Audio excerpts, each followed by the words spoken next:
সব কিছু যখন ধ্বংস হবে, আল্লাহ মালাকুল মউত আজরাইলকে বলবে, মাম বাকিয়া, আর কে বাকি? আজরাইল বলবে, আল্লাহ আপনার আরশ ধরে রাখছে 8 জন ফেরেশতা, আর আমরা 4 জন, জিব্রাইল, মিকাইল, ইসরাফিল আর আমি আজরাইল। এই নিচে আমরা 12 জন, আর উপরে আপনি, যার কোনো মৃত্যু হবে না। ফাওকাল আরশি আনতাল্লাযী লা ইয়ামুতু আবাদান। আল্লাহ বলবেন, ওই 8 ফেরেশতার জান কবজ করো। মালাকুল মউত কবজ করবে। আল্লাহ বলবেন, এবার বাকি কে? বলবে, মাওলা আরশের নিচে আমরা 4 জন, আরশের উপরে আপনি, যিনি কখনোই মরবেন না। আল্লাহ বলবেন, বাকি 3 জনের জান কবজ করো, জিবরাইল, মিকাইল, ইসরাফিল। এবার রব্বুল আলামিন বলবেন, মাম বাকিয়া আল আন, হে মালাকুল মউত আর বাকি কে? আজরাইল বলবে, তাহতাল আরশে আনা, আরশের নিচে আমি কেবল। ওয়া ফাওকাল আরশি আনতাল্লাযী লা ইয়ামুতু আবাদা, আরশের উপরে আছেন আপনি মাওলা, যিনি কখনোই মরবেন না। এবার আল্লাহ বলবেন, ইকবিজ রূহাকা আল আন, মালাকুল মউত এবার তুমি নিজের জান তুমি কবজ করো। যে জানে 5 ওয়াক্ত নামাজ, সে পড়েও 5 ওয়াক্ত নামাজ। যে জানে যে জামাতের সাথে নামাজ পড়তে হয়, আবার সে পড়েও জামাতের সাথে নামাজ। আর একটা হলো যে শুধু জানে অথচ আমল করে না। এই 2 ধরনের ব্যক্তি সমান? ইন্নামা ইয়াতাযাক্কারু উলুল আলবাব। আল্লাহ তাআলা বলেন, শোনো, এই কথাটা বুঝবে কারা? নিশ্চয়ই এই কথাটি বুঝবে যারা বিবেকবান, বিচক্ষণ, বুদ্ধিমান, তারাই কেবল। এটা সবাই বুঝবে। তাইলে এই জন্য বললাম, বাস্তবিক অর্থে যাদের দিলের মধ্যে আখেরাত আছে, জাহান্নামের ভয় আছে, পরকাল নিয়ে আসলেই যারা ভাবে, যারা যাই করি আসলে আমাকে পরকালে যেতে হবে, আল্লাহ তাআলার মুখোমুখি হইতে হবে, এবং আল্লাহ তাআলার কাছে আমাদেরকে ফিরতেই হবে, এটা বাস্তব যার দিলে আছে, তার জন্য রমজান অনেক আকাঙ্ক্ষার মাস। সে প্রচন্ড আগ্রহী হয়, কারণ রমজান আসলেই আমার আখিরাতের পুঁজি বাড়বে, আমার জাহান্নামটা দূরে সরবে, আমার জান্নাতটা কাছে আগাবে, আমার নেকির পরিমাণ বাড়বে, আমার অসংখ্য গুনাহ মাফ হবে, আমার আখিরাতটা সুন্দর হবে। এই যে একটা বুঝ যার মধ্যে আছে, বাস্তবে আছে, তার কাছে রমজান অনেক দামি, তার কাছে রমজান অনেক প্রিয়, তার কাছে রমজান অনেক আকাঙ্ক্ষা। সে মনে করে আমার আখিরাতের পুঁজি সংগ্রহের, অধিক মুনাফা লাভের সবচেয়ে উত্তম সময় আখিরাতের জন্য রমজান। রমজান এটা উপলব্ধি করা, এটা অনুভব করা, এটা সবার পক্ষে সম্ভব না। আল্লাহ তাআলাই বলছে, এটা বুঝে তারা যারা উলুল আলবাব, যারা বিচক্ষণ, বিবেকবান, যারা জ্ঞান সম্পন্ন, আকলমান, হুঁশওয়ালা। তাহলে এই জন্য বললাম, আমরা কিতাবে পড়ছি, আকাবির কারামাওয়ান কিতাবে আছে, ফাজাইলে আমাদের ভিতরেও আছে। আমাদের বুজুর্গানে দিনরা রমজান শেষ হলেই ঈদের পর দিন থেকে আবার পুনরায় আকাঙ্ক্ষা ব্যক্ত করতেন, আবার আসবে কখন রমজান, আবার আল্লাহর ঘরে উমরায় যাব, আবার শেষ দশকে ইতিকাফ করব, আবার রাত্রি জেগে তারাবি পড়ব, আবার রাত গভীরে তাহাজ্জুদ পড়ব, আবার কোরআন তেলাওয়াতের ধুম লাগবে। আবার এই যে একটা মানসিকতা, এই যে একটা প্রেরণা, উদ্দীপনা, এটা প্রকৃত অর্থে জান্নাত প্রত্যাশী, জাহান্নামকে ভয় করে এমন মুমিনের আকাঙ্ক্ষা, এমন মুমিনের আকাঙ্ক্ষা। এই জন্য মাহে রমজান আমাদের থেকে বিদায় নিছে। আমাদের প্রথম উচিত আবারও হৃদয়ের মধ্যে মাহে রমজানের জন্য আকাঙ্ক্ষা পোষণ করা, যে আল্লাহ আপনি আবারও আরেকটা রমজান আমারে মিলাই দিয়ে, আরেকটা রমজান আমারে আবার মিলাই দিয়ে। আর আপনি যদি বলেন আবারও, তা আল্লাহ এই কথা কোনো বলবে না যে তুই তো প্রত্যেকবারে চাস। বুঝেন নাই কথা? এটা আল্লাহ বলবে না, এতে আল্লাহ কখনো নারাজ হবে। ফাওয়াল্লাহি লা ইয়ামাল্লাল্লাহু হাত্তা তামাল্লু, হাদিস আছে, আল্লাহর নবী সাল্লাল্লাহু আলাইহি ওয়াসাল্লাম বলেন, আল্লাহর কসম, আল্লাহ তাআলা মোটেই ক্লান্ত হন না, বরং তোমরাই ক্লান্ত হয়ে থাকো। তোমরা চাইতে চাইতে ক্লান্ত হবে, আল্লাহ তাআলা দিতে দিতে মোটেই ক্লান্ত হবেন না। কাজেই আল্লাহ তাআলা এটা বলবে না তুমি প্রত্যেকবারে রমজান চাও, কয়বার দিতাম তোমার, এই কথা আল্লাহ তাআলা বলবেন। বরং আল্লাহর কাছে চাইলে তিনি আরো খুশি হন, না চাইলে রাগ করেন। মান লাম ইয়াসআলিল্লাহ ইয়াগদাব আলাইহি, নবী সাল্লাল্লাহু আলাইহি ওয়াসাল্লাম বলেন, যে আল্লাহর কাছে চায় না, আল্লাহ তাআলা তার উপরে রাগ করেন। কি করেন? কোরআনুল কারীমের সূরা বাকারা 183 নম্বর আয়াত থেকে 187 নম্বর আয়াত, এই 5টি আয়াতে আল্লাহ তাআলা রমজান এবং রোজা এবং তার সম্পৃক্ত বিধিবিধান আলোচনা করছে। মজার বিষয় হলো রমজানের আলোচনা আল্লাহ তাআলা রোজার আলোচনা 183 নম্বর আয়াতে করছেন, 184 নম্বর আয়াতে করেছেন। এরপরে আল্লাহ তাআলা পুনরায় আবার 185 নম্বর আয়াতে করছেন। 186 নম্বর আয়াত আল্লাহ তাআলা রমজানের আলোচনার ভিতরেই 187 নম্বর আয়াতে লম্বা আবার রোজার আলোচনা করছেন। 83, 84, 85 এই 3 আয়াতে রোজা, রমজান, রোজার হুকুম বলছেন। শেষের 87 নম্বর আয়াতটাতেও রোজার কথাই বলছেন, রোজার বিধিবিধান। কিন্তু মাঝখানে একটা আয়াত আছে না, কত নম্বর এটা? 186। এই 186 আয়াতের মধ্যে যেখানের আগেও রমজানের কথা, পরেও রমজানের কথা, মাঝখান দিয়া 186 নম্বর আয়াতে আল্লাহ তাআলা দোয়া করার কথা বিশেষভাবে আলোচনা করছে। وَإِذَا سَأَلَكَ عِبَادِي عَنِّي فَإِنِّي قَرِيبٌ أُجِيبُ دَعْوَةَ الدَّاعِ إِذَا دَعَانِ। এখন মাগরিবের পর মাত্র, এখনই যারা জুরানি শুরু করছেন, এশার পরে আপনি কিরবেন, আপনি আসলে কিতা কি মাগরিবের পরে এখনো আধা ঘন্টা না যাইতে যদি ওটা জুরায়, এশারের পরে তো আপনি আপনারা তো মানে খাটে করে বাইত না লাগবে।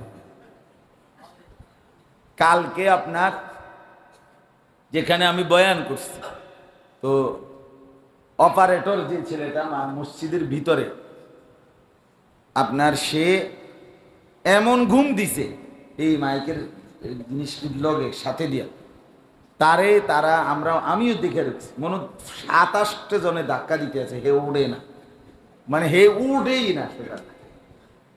আমি মানে একটা সেরা ঘুম দেখলাম, যে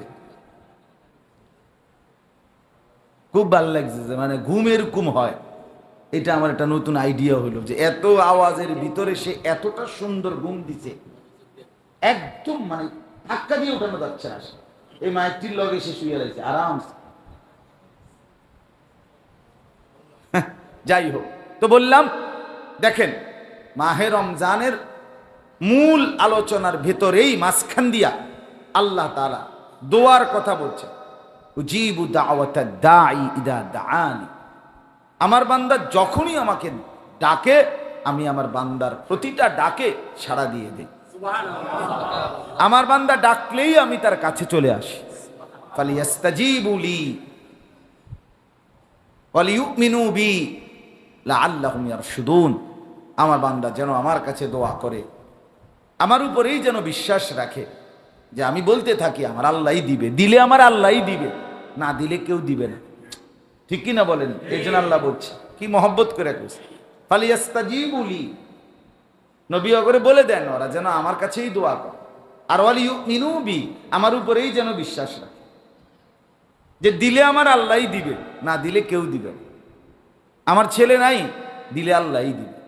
মেয়ে হচ্ছে না, দিলে আল্লাহই দিবে। আমার ব্যবসার উন্নতি, দিলে আল্লাহই দিবে, না দিলে অন্য কেউ দিতে পারবে না। লাআল্লাহুম ইয়ারশুদুন, আল্লাহ বলেন যদি তারা ঠিকমতো দোয়ার হক আদায় করে এবং আমার উপরে বিশ্বাস রাখে, আমি ওয়াদা দিলাম তারা সৎ পথ, সঠিক পথ প্রাপ্ত হবে। তাইলে এই যে দোয়া, রমজানের একটা অবিচ্ছেদ্য অংশ। রমজান মাসের একটা ওতপ্রোত সম্পর্ক দোয়া। দোয়া আলহামদুলিল্লাহ আমরা শেষ দশক, এবারও রমজানে আমি আমার শায়েখ আল্লামা মুফতি মুশতাকুন নবী কাসেমি হজরতের সাথেই এতেকাফ করছি। সবসময় হজরতের সাথেই এতেকাফ করার চেষ্টা করি, আজকে প্রায় 11 বছর। তো এইবারও আমাদের সাথে 5 তলা মসজিদে, শায়েখের মসজিদে, ওনার মাদ্রাসা কুমিল্লা কুটবাড়ি সুধন্যপুর, সেখানে প্রায় কমপক্ষে 1300 সাথী এক মসজিদে এতেকাফ করছে। বুঝছেন হিসাবটা? 12 থেকে 1300 সাথী লোক একই মসজিদে একসাথে এতেকাফ। এমনি মাইপা মাইপা হাতের ইয়া দিয়া মাইপা মাইপা সিট দিছে। সিঁড়ির তলেও মানুষ ঘুমাইছে, সিঁড়ির তলে। মাটির তলে যদি জায়গা থাকতো হেন ঘুমাইলে। বুঝছেন? এত কষ্ট করে, এবং কমপক্ষে 4 থেকে 500 নওজোয়ান ইয়াং ছেলে, কলেজের, ইউনিভার্সিটির, বিভিন্ন মাদ্রাসা, এবং 150 থেকে 200 ওলামায়ে কেরাম, হাফেজ সাহেব এতেকাফ করছে। আলহামদুলিল্লাহ। তো ওইখানে আমি যেটা বলার উদ্দেশ্য, এই 10 দিনে দেখছি হজরতকে ভীষণ দোয়া, একবার আসরের পরে, একবার রাত গভীরে, কখনো তারাবির পরে, বারবার বারবার আল্লাহ তাআলার কাছে দোয়া করতেই থাকছে। শেষ দিন একেবারে ইফতারের পূর্ব মুহূর্তে, আসরের নামাজের একটু পরে, এই যে হাত তুলছেন, আর কোনো এই তুলছেই, শুধু সবাই হাত তুলছে, এরপরে আর কেউ কোনো হযরত কিছু বলেও নাই, মানে দোয়ার কোনো বাক্য কি বলছে ওনারটা উনি সবাই সবার দোয়ার কান্নাকাটি করছে। তাহলে এই জন্য একজন মুমিন দোয়া তার জন্য একটা সবচেয়ে গুরুত্বপূর্ণ হাতিয়ার। আর দোয়া হুয়াল ইবাদা, দোয়াটাই ইবাদত। আর দোয়া মুখুল ইবাদা, দোয়া ইবাদতের মগজ। আর দোয়া সিলাহুল মুমিন, দোয়া মুমিনের হাতিয়ার। আর দোয়া ইমাদুদ্দিন, দোয়া দ্বীনের খুঁটি। নূরুস সামাওয়াতি ওয়াল আরদ, দোয়া আসমান জমিনের নূর, আলো। এই জন্য আপনাদের কাছে প্রথম কথা, আমাদের প্রত্যেকের করণীয় হবে আবার আমরা আল্লাহর কাছে দোয়া করা, যে আল্লাহ আবার আমাদেরকে রমজান পর্যন্ত হায়াত দেন, আবার ইফতার, আবার সাহারি, আবার 20 রাকাত তারাবি, আবার এতেকাফ, আবার শবে কদরের তালাশ, কমপক্ষে এটুকু আপনি নসিব করেন। মনে রাখেন, আমি এইবারও বলছি যে ডাক্তার সাহেব পরিষ্কার আপনারে 6টা ওষুধ প্রেসক্রিপশনে লিখে দিছেন, আমনে সালাগি করে ওষুধ লইছেন, আমনে 60টা অথবা 5টাই লইছেন, ধরেন একটা ওষুধ নিছেন না, এই 6টার থেকে প্রেসক্রিপশন। আপনি বুদ্ধিমান তো? কথা বলেন না কেন? আপনার আরোগ্য মিলবে তো? হ্যাঁ, আপনার ওষুধে কাজ করবে তো? হইতে পারবে যেটা হতে পারে, যেটা বাদ দিছেন নিছেন না, এইটাই গ্যাস্ট্রিকের ট্যাবলেট, যেটি সবটির লগে লাগে। কথার কথা বললাম, আপনি হয়তো এটা কম দামি, কিন্তু এইটাই গ্যাস্ট্রিকের ট্যাবলেট। আপনি সালাগি করে বলছেন যে কয়টা ওষুধ লিখছে? 6টা, 60টা দাও। এমন বোকামি কেউ করে? আল্লাহ তাআলা রমজানে আমাদের জীবন পরিবর্তনের জন্য, জান্নাত দেওয়ার জন্য, সমস্ত নিয়ামত দেওয়ার জন্য মূলত ঔষধ দিছিলেন 6টা বড় বড়। 1 নাম্বার রোজা, 2 নাম্বার সাহরি, 3 নাম্বার ইফতার, 4 নাম্বার তারাবি, 5 নাম্বার এতেকাফ, 6 নাম্বার শবে কদরের তালাশ। কয়টা হইল? 6টা। আপনি যে বুদ্ধি করে এতেকাফটা করলেন না, একটা যে বাদ দিলেন, কি করলেন? বুঝেন নাই কথাটা? আমরা অসংখ্য মানুষ এটা বুঝি না। মসজিদের শেষ 10 দিন এতেকাফ করা, এটা তো আপনার প্রেসক্রিপশনের অংশ। আল্লাহ তাআলা তো বলছে রমজানে আমি রহমতের দুয়ার খুলে দেই, জান্নাতের দুয়ার খুলে দেই, জাহান্নামের দরজা বন্ধ করে দেই, আমি আল্লাহ তাআলা শয়তান শেকলে বন্দি করি। তার মানে আপনারা যারা মুরব্বী তারা হয়তো আমার এদিকে ছিল কিনা প্রচলন, আমি একটা উদাহরণ বলতেছি আর কি। আমাগো নানার বাড়ি দাদার বাড়িতে ছোটবেলায় আমি অনেক দেখছি এটা, লাকসাম নাঙ্গলকোট আমার গ্রামের বাড়ি যেখানে। আমাদের অঞ্চলে আগে ছোটবেলায় দেখতাম, আগে তো এই ফার্মের মুরগি কক মুরগি তা আসিল না আমাগো ছোটবেলা, আমার ছোটবেলা শুধু বাড়ির পালুন্না মুরগি এগুলোই ছিল। মহিলারা যে প্রত্যেক বাড়িতেই মুরগি পালতো। তো মেহমান আসলে, জামাই আসলে, আত্মীয় স্বজন গুরুত্বপূর্ণ কেউ আসলে, ধরেন 11টা বাজে মেহমান আইছে, জোরের আগে দিয়ে মেহমান আইছে 12টা বাজে, অথবা শুনছে আইতে আছে, এখন মুরগি ধরবো কিভাবে? মুরগি তো ছেড়ে দিছে সকালে খোয়ারে, এখন আপনার জামাইও আইতে আছে। তো এখন আমি দেখছি যে পুরা বাড়িতে, নানার বাড়িতে বেশি দেখছি, বাড়ির যে রাস্তাটা দিয়া, যে ঘরের যে দিক দিয়া বাড়ির থেকে বের হয়, টিনের দরজা ছিল, এদিক দিয়া জাল পাততো, একটা জাল লাগাইতো, আর ওই মুরগা দৌড়াই আইনা সারা বাড়ি থেকে দৌড়াইতে দৌড়াইতে আইনা এখানে আইনা কি করতো, মানে দৌড়াই আইনা যখন এদিক দিয়ে মুরগারে বাহির করতে চাইতো, মুরগা আটকায় যেত জালের ভিতরে, এখান থেকে জামাইয়ের মুরগা মিলে যেত। এটার জন্য থেকেই এক মুরগি ধরতো, ওইটা আবার জামাইয়ের জন্য কি করতে বা মেহমানের জন্য জবাই করতে। তাইলে মুরগিটারে চারদিক থেকে গোলাই আইনা 2-3 জনে মিললে দৌড়াই আইনা একটা দিকেই শুধু নিতেছে, টার্গেট হলো তোমার হেনে আটকাবে, ঠিক কিনা বলেন না কেন? আল্লাহ তাআলা রমজানে রহমতের দুয়ার খুলে দিয়ে, জান্নাতের দুয়ার খুলে দিয়া, আর 2টা জিনিস, এক তো জাহান্নামের দরজাও বন্ধ করে দিছে, শয়তানটাকেও বন্দি করে দিছে। সব দিক থেকে তোমারে গোলায়া আইনা শুধুই কেবল জান্নাতেই ঢুকাইতে চাচ্ছে। যে দিক দিয়েই যাও জাহান্নামের রাস্তা যাইতে পারতা না, বন্ধ। যে দিক দিয়েই যাও শয়তানের খপ্পরে পড়তা না, শয়তান কি করা আছে? আটকানো আছে। এখন ঘুরে গাইরে তুমি শেষ যেখানেই পৌঁছবা, যে জ্যাম দিয়ে ঢোকো পৌঁছবা শুধুই জান্নাতের রাস্তা। এমনটা ছিল রমজান,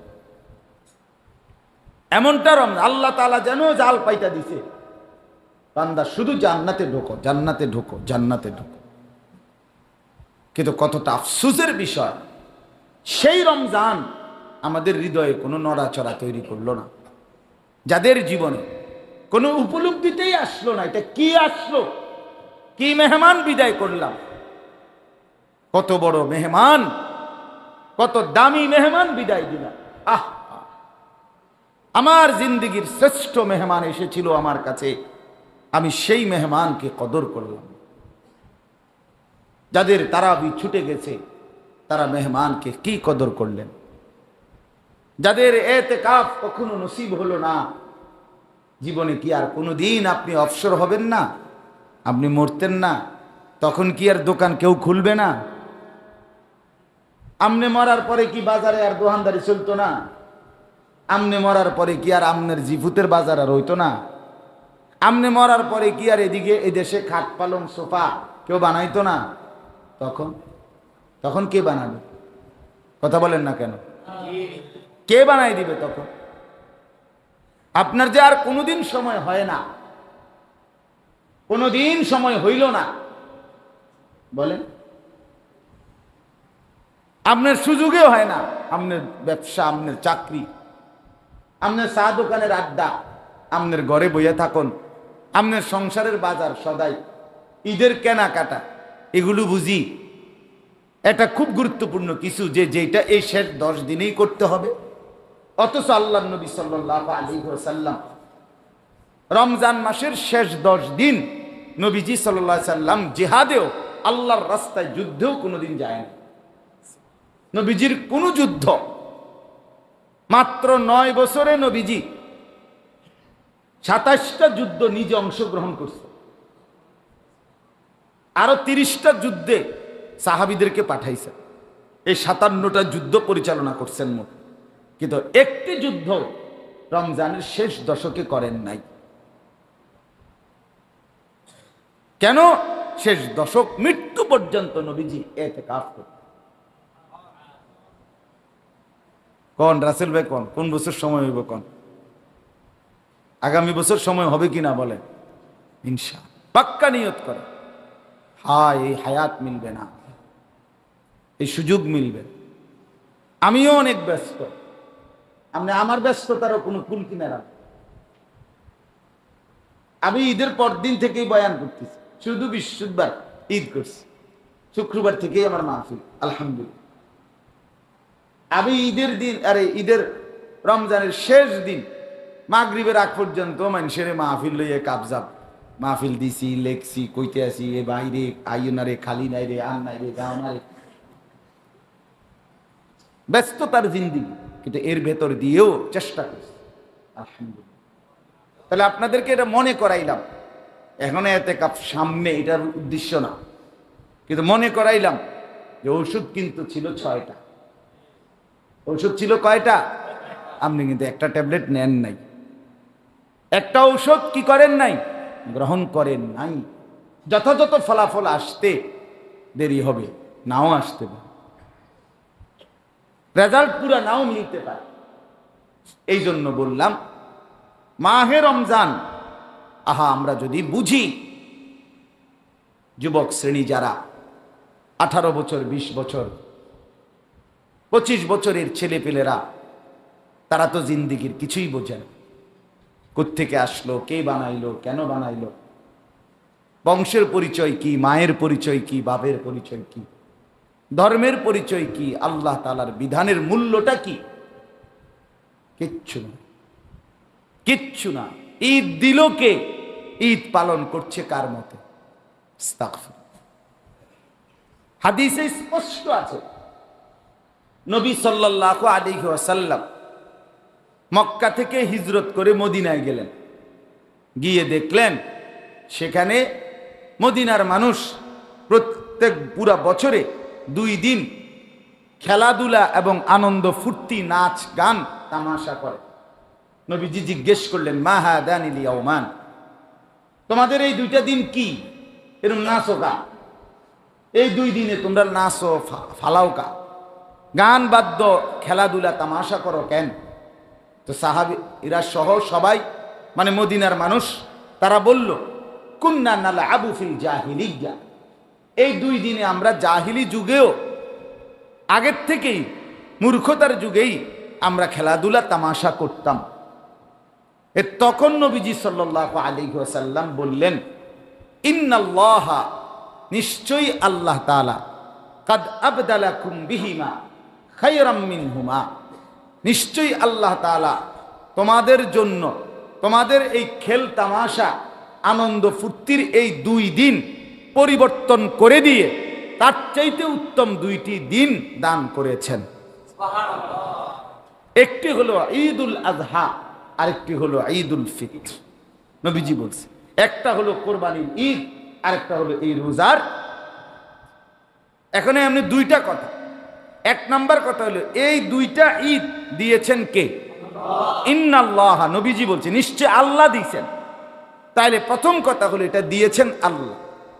দ্বিতীয় কথা হইল আল্লাহ পরিবর্তন করে দিয়েছেন, অর্থাৎ তোমরা তামসা করতা, তোমরা খেলাধুলা করতা, তোমরা নাচ গান করতা, তোমরা ফুর্তি করতা, তোমরা বেহায়াপনা করতা, এটা আল্লাহ পরিবর্তন করে দিয়েছেন, ইবাদতের মাধ্যমে 2টি আনন্দের দিন দিয়েছেন। ঠিক না বলেন? তাইলে গান বাদ্য, নাচ গান, বেহায়াপনা, বেপরদাপনা ঈদের দিনে করার জন্যই আল্লাহ তাআলা এই দিনটা আমাদের জন্য দিয়েছিলেন। তাহলে আল্লাহ, একে তো আল্লাহ দিয়েছেন, দ্বিতীয়ত আল্লাহ পরিবর্তন করে দিয়েছেন, নবীজি বলছে। তাইলে মনে রাখতে হবে এখানে 2টা কথা। 1, ঈদ আল্লাহর দেওয়া। 2, ঈদের মধ্যে গান বাদ্য, নাচ গান, বেহায়াপনা, অসভ্যপনা এটা হওয়ার জন্য আল্লাহ তাআলা দেন নাই।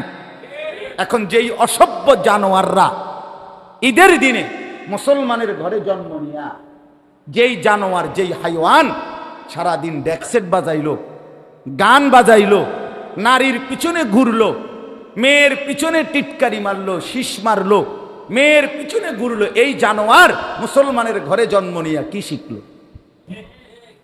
এই জানোয়ারের মাকে, এই হাইওয়ানের বাপ কেটা বলেন? তার মা তারে কি শিখাইলো, তার বাপ তারে কি শিখাইলো? ঈদ তো তোর বাপের না, ঈদ তো তোর দাদার না, ঈদ তো তোর নেতার না, ঈদ তো তোর দলের না, ঈদ তো কার দেওয়া ছিল? বিধান যার, তার বিরোধিতা করা এটা কি ধরনের বলেন ইনসাফ? বিধানটা কার? আপনি তার বিরোধিতা করে কি পালন করছেন? মুসলমানের যে মেয়েগুলো বেপর্দা চলতেছে ঈদের দিনে, ঈদের দিনে যারা পিকআপ ভাড়া করে ড্যাকসেট বাজাইছে, নাচছে, গাইছে, বলেন এরা কি করছে? আমি তো সাফ বলছি, এই জন্য গত 2 বছর আগ থেকে আমি এটা বলে আসছি যে আমার ছেলেকে আমি বলছি, আমার ছেলে আমারে জিগাইছিল ঈদের দিন, আব্বু এগুলো এই পিকআপের মধ্যে এগুলো লাফায় কা এরকম। তা আমি বলছিলাম আব্বা এগুলো কুত্তা কামড়াইছে। এগুলোরে কিসে কামড়াইছে? কুত্তা কামড়াইছে বেটা, তো করে কুত্তা কামড়াইছে, তোদেরকে কুত্তায় কামড়াইছে বেটা। যেন কুত্তার কামড়ে ডাক্তার না পাইয়া, ঈদের দিন ডাক্তার নাই, ফার্মেসি বন্ধ, এই জন্য কুত্তার কামড়ে নাচতেছে। একটা সুন্দর জিনিস দেখাইছে ইয়াহিয়া মোবাইলে আমার একজনে কালকে, একটা ছবি খুব সুন্দর, 2টা পিকআপ, একটা পিকআপের মধ্যে গরু আর একটা পিকআপের মধ্যে এই পোলাপান, এগুলা 2টার ছবি দিয়ে বলছে হ্যাঁ রোজার ঈদের গরু আর কোরবানির ঈদের গরু। আমার কালকে দেখাই লাগছে, ওহ অসাধারণ, বুঝে নাই কথা? 2টা পিকআপ একসাথে করে দেখাইছে যে দেখেন এটা হলো কোন ঈদের গরু? রোজার ঈদের গরু, আর এটা হলো কোরবানির ঈদের গরু। আস্তাগফিরুল্লাহ, আস্তাগফিরুল্লাহ। কারো যদি লজ্জা থাকে, হায়া থাকে, সে কিভাবে এটা করতে পারে? কিভাবে করতে পারে? একটা মাস আল্লাহ তাআলা বললেন বান্দা তোমাকে এত কিছু দিয়ে, ইফতার, সাহরি, রোজা, তারাবি, এতেকাফ, শবে কদর, রহমতের দুয়ার খোলা, জান্নাতের দুয়ার খোলা, জাহান্নামের দুয়ার বন্ধ, ফেরেশতাদেরকে শেকলে বন্দী, একটা নফল একটা ফরজের সমান নেকি, একটা ফরজ 70টা ফরজের সমান নেকি, মানে এইভাবে চারিদিক দিগা এতভাবে এতভাবে এতভাবে নেকির ঘোষণা, নেকি দিতে দিয়া দিয়া এত কিছু দিয়ে তোমার রমজানটাকে আমি আল্লাহ দিলাম, বিনিময়ে ঈদের চাঁদ উঠবার 12 ঘন্টার ব্যবধানে পুরা 1 মাসের সব তুমি ভাসাইয়া দিলা, সব বরবাদ করে দিলা। হায় হায়, তার মতো গাদ্দার আর কি হইতে, তার মতো ব্যর্থতা কিরে বেটা? মানে 30 দিন ওষুধ খাইয়া বুঝি মানছে, এটা 6 দিনও টেকে না ওষুধের মেয়া। কি কোম্পানির ওষুধ খাইলা, কি খাইলা? এই জন্য ছেলেরা তোমাদেরও বলি, তোমরা যে কয়জন বসছো মনে করে দেখো, হাইসো না, হাইসো না। তোমার বিবেককে তুমি প্রশ্ন করো, তোমারে কোনো কুত্তা কামড়াইছিল নি? তোমরা যারা ঈদের দিন মেয়ের পিছনে ঘুরছ, তোমারে কুত্তায় কামড়াইছিল মূলত? ঈদের আনন্দ তোমরা যারা নারীর ছবি, মোবাইলের ছবি আর নর্তকীর নাচ গান দেখছিলা, মূলত তোমারে কুত্তা কামড়াইছিল। এই কারণ তোমরা মাকে ভুলে গেছো, বাবাকে ভুলে গেছো, তোমরা বংশের পরিচয় ভুলে গেছো, তোমরা রক্তের পরিচয় ভুলে গেছো, তোমরা ধর্মের বাঁধন ছিঁড়ে ফেলেছ, তোমরা কালেমার বন্ধন ছিন্ন করে ফেলেছ। ঈদ কারো বাবার না, ঈদ আল্লাহ, আল্লাহর দেওয়া। আমি তো পরিষ্কার বলছি, ঈদের দিন আমি যেখানে ঈদের নামাজ পড়াইছি চান্দিনা, আমি সাফ 5 তালা মসজিদ ভরা ছেলে পেলে সবাই বলছি, বাবা তোমরা আজকে যারা যারা নিয়ত করছো যে গান বাদ্য ড্যাকসেট নাচ বা গাইবা এটার প্রস্তুতি নিছো যারা, আজকে তোমাদেরকে আমি সাফ বলি, এটা আল্লাহর দেওয়া ঈদ। আর মুসলমানের বাচ্চা যদি হও, মার দুধ যদি খাইয়া থাকো, তো তোমরা এই দিনে, আল্লাহর দেওয়া দিনে নাচ গান আনন্দ ফুর্তি বাটপারি, এই দুষ্টামি, এই নোংরামি, এই অসভ্যতা, এই অশ্লীলতা তোমরা করো না। তোমরা যদি নাফরমানি করতেই চাও, তোমরা আলগা দিন তোমরা বানায় নাও, আলগা জায়গা তোমরা ঠিক করে নাও, রবের জায়গা আল্লাহর জায়গা জমিন ছেড়ে দাও। যা বেঈমান থেকে বাইরে, তুই এটা তো আল্লাহর জায়গা, এটা তোর না, তুই তোর আলাদা জায়গা নেই। ইন ইসতাতাতুম আন তানফুযু মিন আকতারিস সামাওয়াতি ওয়াল আরদি ফানফুযু। আল্লাহ বলছে, এই জিন আর ইনসান যদি মন চায় নাফরমানি করতে, চলো করো, কোনো আপত্তি নাই, তবে আমি আল্লাহর আসমান জমিনের সীমানা ছেড়ে দাও, ছেড়ে দাও। আল্লাহর সীমানা ছেড়ে কই যাবেন? কথা বলেন না কেন? হ্যাঁ, লা তানফুযুন। আল্লাহ বলছে, না বান্দা, আমার সীমানা ছিন্ন করতে পারবে না। চেষ্টা করে দেখো কোথায় যাইবে, কোন জায়গায় যাই, কোন নিবৃত অংশে যাবা।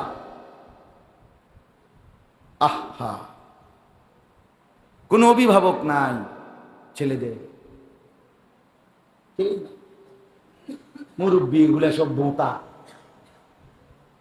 মা বাপ এগুলা সব বোঁতা, একদম এগারে বোঁতাই রে, বইয়া বইয়া বিড়ি খায়, বন খায়, বাত কতটি খাইয়া উঠতে খায়, বন দিয়া ভিজাইয়া চা খায়। হ্যাঁ হ্যাঁ, কিতা আমি বুঝি খেলাস্টিক এক ধরনের, কিসের মা বাপ, কিসের কিতা, তুই একদম ভোঁতা, এগুলো একদম ভোঁতা। কেন আসছে মুরব্বী? আহা, কিচ্ছু বুঝ, আপন ছেলে নাফরমানি করছে, আপন মেয়ে নাফরমানি করছে, আপন বউ বেপর্দা বাড়িয়ে বাড়িয়ে হাঁটতে আসে, ঘুরতে আসে, এতে বেড়া বইয়া খিচ্চা বইয়া রয়েছে, বেক্ষণ থাকে। ছি ছি ছি ছি, মুসলমান পুরুষ এতটা কাপুরুষ হয় কেমনে? আমি শুধু শুকরের জন্য বলি, আমি ফজরের নামাজ পড়ে, আমার 4টা ছেলে মেয়ে, 2টা মেয়ে 2টা ছেলে। আমার বড় মেয়ের 14 বছর বয়স, ছেলেটার বয়স 12 বছর, এরপরের ছেলের বয়স 7.5 বছর, কোলের মেয়েটার বয়স 2.5 বছর। ওরেও ঘুমের থেকে উঠাইয়া ফজরের নামাজ পড়ে আমি আমার বিবি বাচ্চা নিয়া ঈদের দিন সকালবেলা বসছি। কতক্ষণ ঈদের দিনের করণীয় কি তালিম করছি, কইরা সবাইরে বললাম, আমার ছেলে মেয়েদেরকে, যে আব্বু, আমরা মুসলমান, আমাদের আখেরাত আছে, আমাদেরকে মরতে হবে বাপ, কাজেই কিছুক্ষণ পরে বহু মানুষ নাচবে, গাইবে, ফুর্তি করবে, ড্যাকসেট বাজাবে, তোমরা মন খারাপ করো না, একটু সবর করলে এই ফুর্তিটাই আমরা এর চাইতে সুন্দরভাবে আখেরাতে করব। আমরা একটু ধৈর্য ধরি, হ্যাঁ চলো আমরা সবাই মিলে। তাই বললাম আমার ছেলে মেয়েরে যে আমি অনেক কিছু কিনাইছি, রান্নার বহু কিছু, যা যা মনে হয়েছে আমার কিনে, বুঝে চলো আমরা সবাই কুটাকাটি করি, সবাই মিলে রান্না বান্না করি, তোর আম্মুর সাথে সহযোগিতা করি, সবাই মিলে আমরা রান্দি বাড়ি, হ্যাঁ যা যেটা যেটা মন চায় সব। তাই দেখা গেছে সবাই মিলে আমরাই, আমার ছেলে মেয়ে বিবি বাচ্চা নিয়েই আমাদেরও মজাই সময়টা কাইটা গেছে, অসুবিধা হয় না। গ্রামের বাড়িতে গতকালকে প্রায় 70-80 হাজার টাকা খরচ করে গ্রামবাসীকে মেহমানদারি করছি এবং ইসলাহি মাহফিল করছি, বয়ান করছি, দোয়া করছি। হ্যাঁ, আজকে সকালবেলা দুপুরবেলা শ্বশুর বাড়িতে গেছি, গিয়ে ওইখানে ওনাদের সাথে দুপুরের খানা খাইয়া তাদের সাথে তাদের জন্য কথাবার্তা বলে আসছি। খালাস, আমার আত্মীয়র খবরও নিলাম, আমার বাবার কবরও জিয়ারত করলাম, গ্রামবাসীর সাথে ঈদের আনন্দ উপভোগ করলাম, শ্বশুর বাড়িতেও বেড়াইতে গেলাম, আমার বাচ্চাদেরকেও সময় দিলাম। তো আর কি করা দরকার ছিল? কেন নাচতে হবে, গাইতে হবে, কেন ড্যাকসেট বাজাইতে হবে? আনন্দই তো দরকার, তো সেটা হালাল হোক, খুশিটাই তো দরকার না? তো খুশি আমার হালাল, স্ত্রী সন্তান পরিবার। হ্যাঁ, ঈদের আনন্দ আমি 2 জন এতিম ছেলে খোঁজ করে টার্গেট করে রাখছি আগে, এবং বলে রাখছি দুপুরবেলা আমার সাথে খানা খাই, দুইজনে তিন ছেলেরে খানা খাওয়াইছে।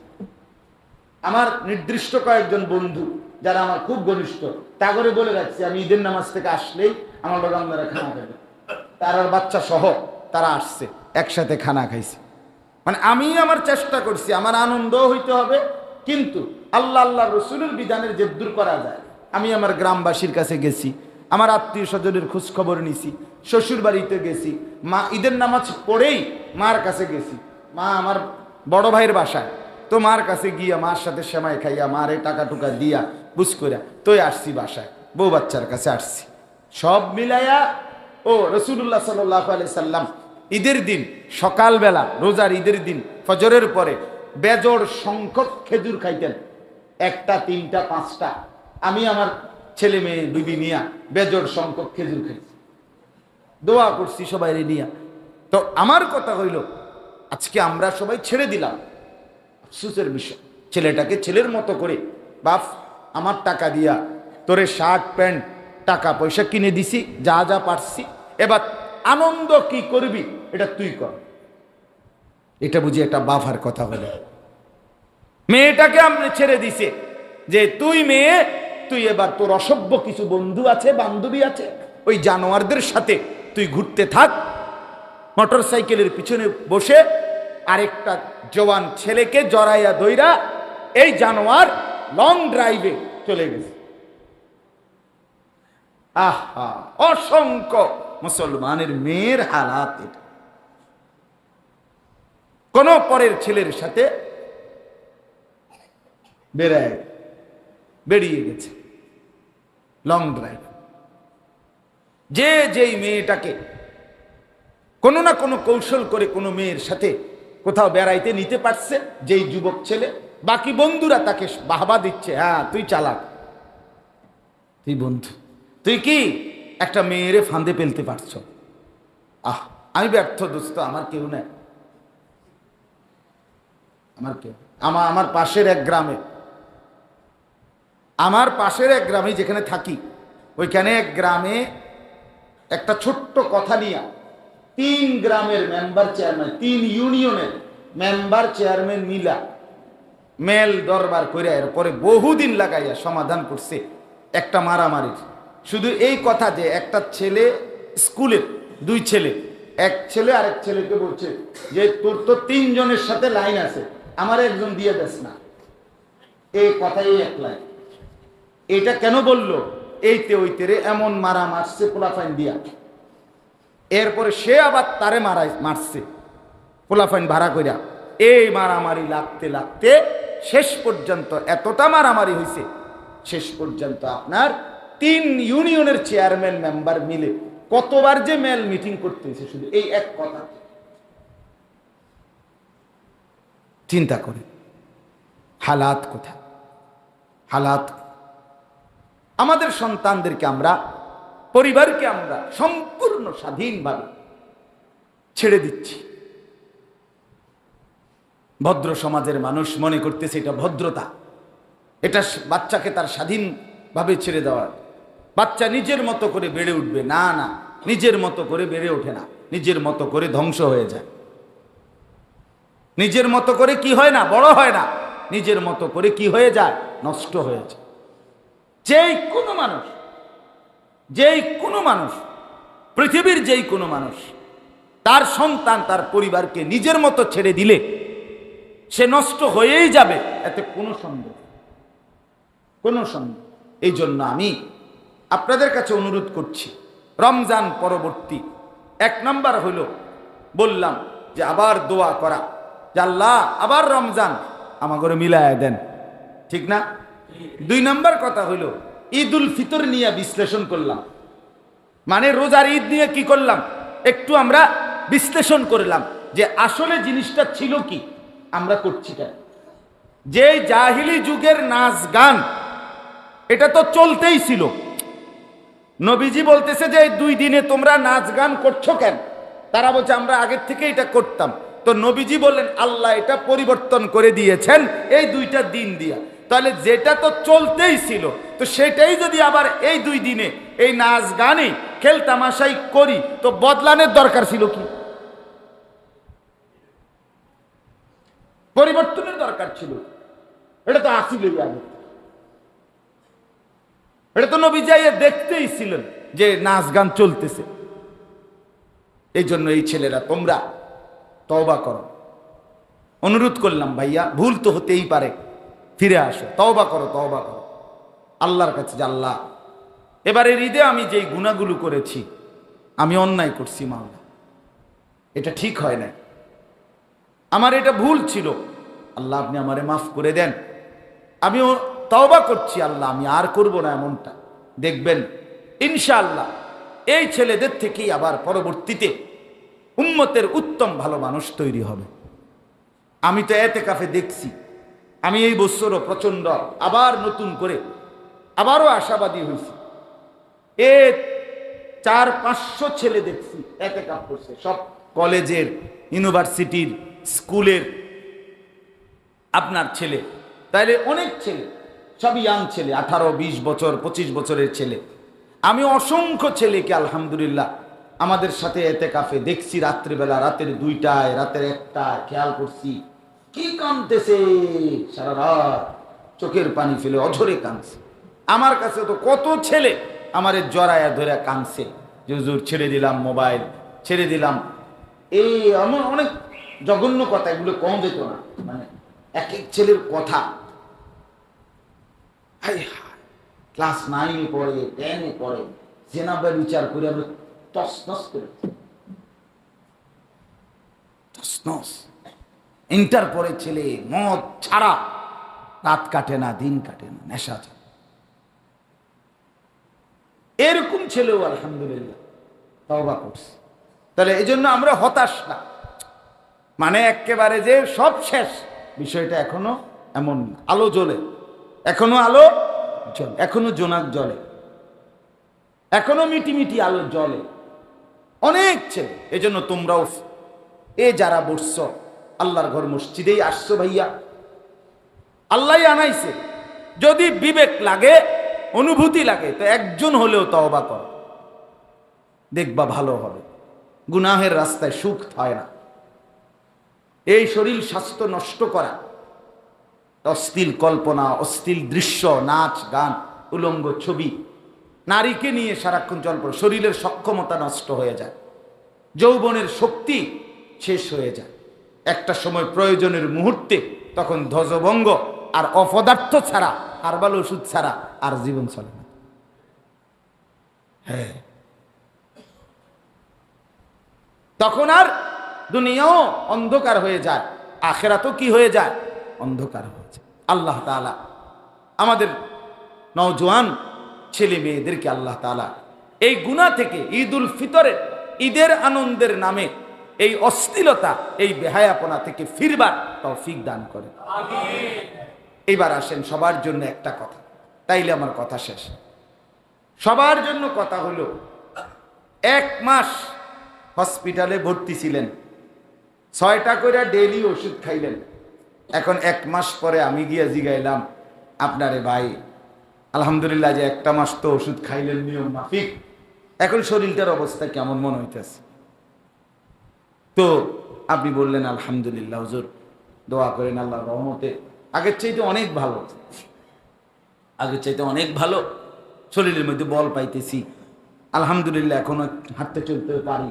হ্যাঁ, আশা করি হুজুর আর কিছুদিন ওষুধ খাইলে ইনশাআল্লাহ ভালো হয়ে যাবে, আল্লাহ চাইলে। এরকম একটা বলি না আমরা? তো আমিও বললাম আপনাদেরকে যে আল্লাহ তাআলা রমজান মাসের 1টা মাস আমগরের রোজা, ইফতার, সাহরি, তারাবি, এতেকাফ, শবে কদর, আরো অনেক নিয়ামত দিয়ে আল্লাহ তাআলা আমাদেরকে বন্দিগির সুযোগ দিছেন। আপনি হায়াতও পাইছেন, হায়াত পাইছেন না? আমরা যারা এখানে বসা, আমরা রমজান পুরা পাইছি তো, এর মধ্যে কেউ মরি নাই তো?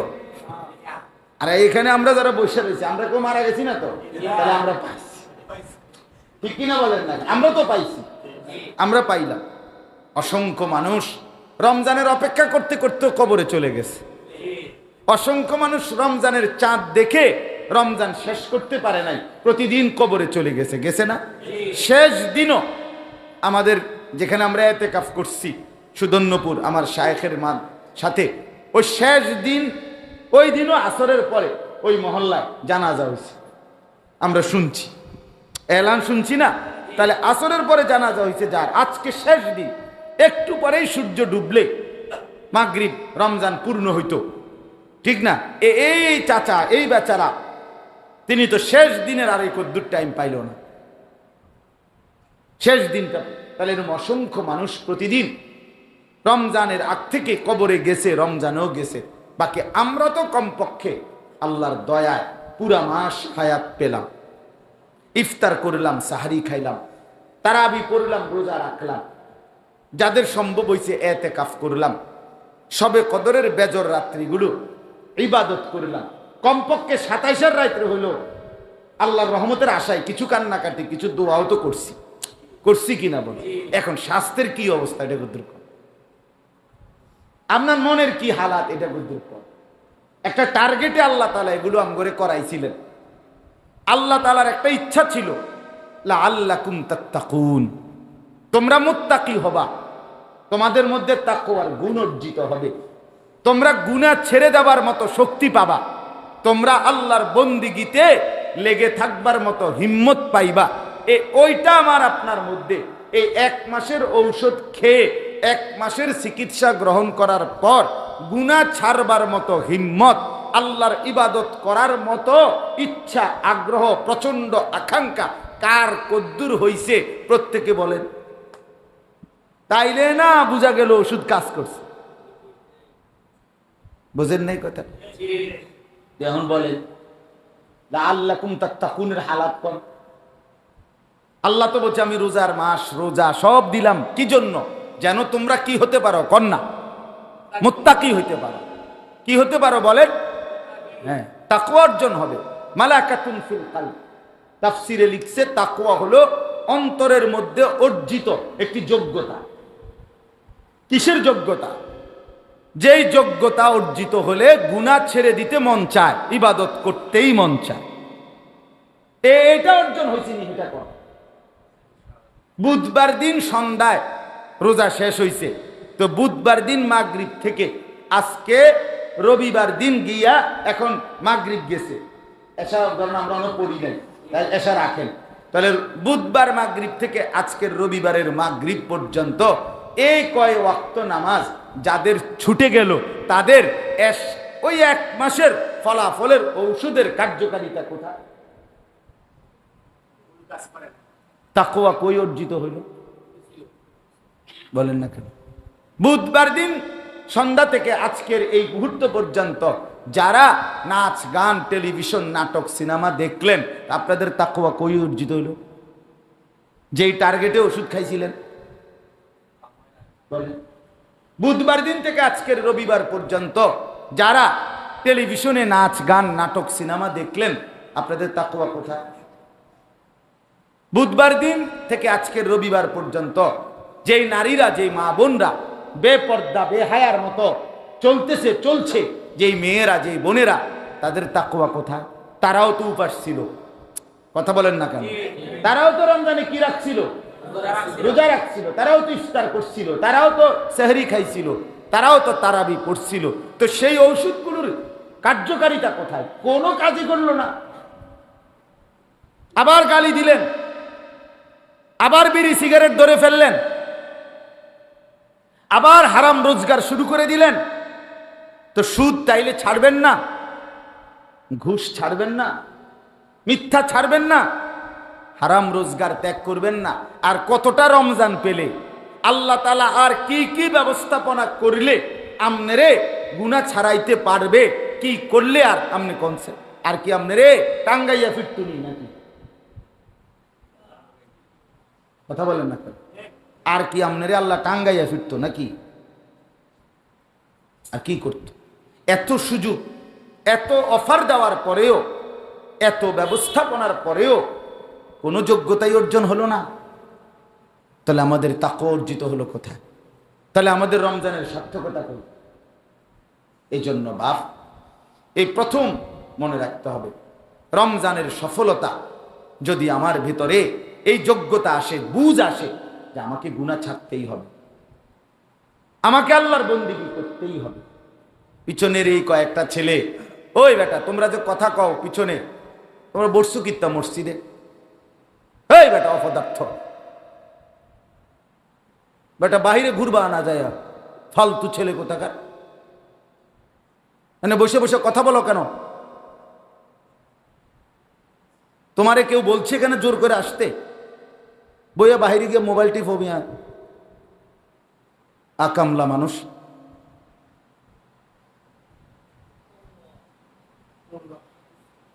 চলেন, কেউ ছেড়ে দিতে রাজি না।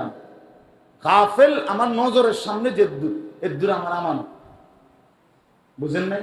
আমি সবসময় এটা বলি, মানে আমার চোখের সামনে যেদ্দুর এদ্দুরের আমি কি আমার কাছে আমানত। এনে সদবদর করবো, আমি এটা মানি না। আমনে সদবদর আমি ঠেঙ্গাল গি দিয়ে আড়ে না, অসুবিধা, আপনি হেনে যান। কথা বুঝছেন না কথাটা? হ্যাঁ, আপনি আপনি আমার আড়ালে যান, অসুবিধা কি? আপনি এরপরে গিয়ে ঠেঙ্গাল গি দিয়ে আড়েন, আমার সমস্যা। আমি লুঙ্গি খুলে মাথা দিয়ে এলাম, সমস্যা কি? আমার অসুবিধা নেই। কিন্তু আমার চোখের সামনে গাফেল খামখেয়ালি করবে, তো তুমি বসলা কেন? তোমার কথাই যদি শেষ না হয় তো তুমি মসজিদে আসলা কেন? তুমি বলো, কথা বলো গিয়ে বাহিরে। এই জন্য বললাম, আমরা প্রত্যেকেই আমাদের মধ্যে এটা হিসাব করি যে তাকওয়ার গুণ, গুনাহ ছেড়ে দেওয়ার যোগ্যতা, আল্লাহর বন্দেগী করার যোগ্যতা আমাদের মধ্যে যদি না আসে, তাহলে আমাদের কোনো সার্থকতা হলো না। সার্থকতা হলো না। মনে রাখেন বাপ, একটা গুরুত্বপূর্ণ কথা, এটা আমি অনেকবার বলছি, যে জিনিসের পুরস্কার বেশি, এই জিনিস যদি কদর না করে শাস্তিও বেশি। এই জন্য এত বড় রমজান শেষে, রমজানের মনে করেন প্রথম দিন থেকে আল্লাহ তাআলা শুধু নেয়ামতের ঘোষণাই দিছিলেন, পুরস্কারের কথাই বলতেছিলেন। কিন্তু দেখতে দেখতে দেখতে দেখতে দেখতে দেখতে 29 গিয়ে আজ 30 দিন, মনে হচ্ছে যেন যেন আল্লাহ তাআলা যখন দেখলেন এই নাফরমান কোনোভাবেই নাফরমানি ছাড়ছে না, এতগুলো রহমত মাগফিরাত নাজাতের ঘোষণা পেয়েও এইবার আল্লাহ জিব্রাইলকে বলছে, জিব্রাইল এবার যা যা আমার বন্ধুর কাছে গিয়া এবার আমার শেষ কথাটা কইয়া। জিব্রাইল আইসা বলছি, ইয়া রাসূলুল্লাহ সাল্লাল্লাহু আলাইহি ওয়াসাল্লাম, মান আদরাকা শাহরা রমাদান ফালাম ইউগফার লাহু, এত বড় রমজান মাস যে পেল অথচ তবু আল্লাহর কাছ থেকে ক্ষমা নিতে পারলো না, নিজের গুনাহ মাফ করাইতে পারলো না, তো তার উর্ফে আল্লাহর গজব, তোর উর্ফে আল্লাহর লানত পড়ক, তোর উর্ফে আল্লাহর গজব পড়ক। আমি এখন সামনাসামনি কেউ বলি, কেরম লাগবে তার কাছে? কথা বলেন না কেন? আমি যদি মোহাম্মদ রে এখন তোর উর্ফে আল্লাহর গজব পড়ো, তার চেহারাটা কালো হবে না? তার মনটা কষ্ট লাগবে না? এবার যদি সমস্ত ফেরেশতারাও সাথে সাথে বলে তোর উর্ফে, আমরা সমস্ত ফেরেশতারও লাভ। এবার নবীজিও বললেন, জিব্রাইল আমিন, হা হা জিব্রাইল, এই নাফরমানের উপরে আমি মুহাম্মদেরও লানত, যা বেঈমান, তোর উর্ফে আমারও লানত। এবার এবার তাকে আশ্রয় দিবে কি? এই নাফরমান আশ্রয় পাবে কার কাছে? সুপারিশ পাবে কার কাছে? যাকে রাসূল তাড়িয়ে দিলেন, যাকে ফেরেশতা তাড়িয়ে দিল, যাকে আল্লাহ তাড়িয়ে দিল, এই নাফরমান এবার ঠাই মিলবে কোথায়? এরপরে আর রইল কে? কথা বলেন। খাজা বাবা, হ্যাঁ খাজা বাবা, খাজা বাবা আয়নার কারিগর। এই জন্য মনে রাখা চাই, আমাদের তাকওয়া অর্জন করতেই হবে, রমজানের টার্গেট। এজন্য নিজের মধ্যে এটা তৈরি করেন, গুনাহ ছেড়ে দেওয়ার মতো যোগ্যতা, গুনাহ ছেড়ে দেওয়ার মতো আমলের প্রতি প্রেরণা, আমাদের এই ছাড়া কোনো উপায় নেই। আমার বাপ, আমাদের ফিলিস্তিন আমাদের সবক, আমাদের আরাকান আমাদের জন্য সবক, আমাদের জন্য শিক্ষা, আমাদের সিরিয়া, আমাদের ইরাক আমাদের জন্য সবক। প্রতিনিয়ত মুসলমানের রক্তে জমিন ভাসতেছে, আমাদেরকে আল্লাহ তাআলা বারবার সাইরেন বাজাইয়া শুনাইতেছে, মুসলমান ঈমান আমলের দিকে ফিরে আসো, নয়তো এমন পরিণতি তোমাদেরও জুটতে পারে। আর আমি আল্লাহ তাআলা যদি নিরাপত্তা তুলে নেই, হ্যাঁ, আর কারো শক্তি নেই। আল্লাহ যতক্ষণ নিরাপত্তা না দিবে, ওই নেতা দল, ওই পার্টি, হ্যাঁ, জি না, জি না। আল্লাহর নিরাপত্তার চাদরেই আমরা আছি। আল্লাহ যদি আসমান গুটায় ফেলে তো কে ফিরায় আনবে? আল্লাহ যদি জমিন গুটায় ফেলে তো কে ফিরায় আনবে? আল্লাহ যদি রাত দিন না বানায় কে এনে দিবে? আল্লাহ যদি দিন রাত বানিয়ে না দেয় কে এনে দিবে? আল্লাহ যদি আগামীকালকের সূর্য না তোলে তো কে এনে দিবে? বলেন না ভাইয়া? মান ইলাহুন গায়রুল্লাহ, আল্লাহ কোরআনে বলছে, বলো বান্দা আমাকে ছাড়া কে আছে? ইয়াতিকুম বিদিয়াইন, যে তোমাদের জন্য আলো এনে দিবে। মান ইলাহুন গায়রুল্লাহ ইয়াতিকুম বিলাইলিন, আরেক আয়াতে আল্লাহ বলছে, কে আছে আমি ছাড়া যে তোমাদের জন্য রাত এনে দিবে?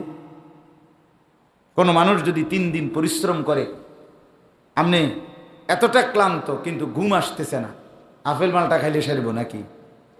ঘুমের মোকাবেলায় সেরে যাবে? ক্লান্তি দূর হয়ে যাবে?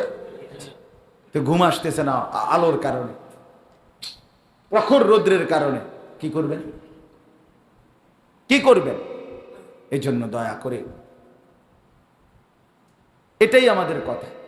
আল্লাহ তাআলা বলছেন, দেখেন সূরা হাশরের এই 3টা আয়াত ওই কথার সাথেই বলছি। আল্লাহ তাআলা রমজান থেকে চাচ্ছিলেন আমাদেরকে মুত্তাকি বানাবে, আমাদের ভিতরে এই যোগ্যতা আসবে যে আমি গুনাহ ছেড়ে দেব, আমি নাফরমানি আর করব না।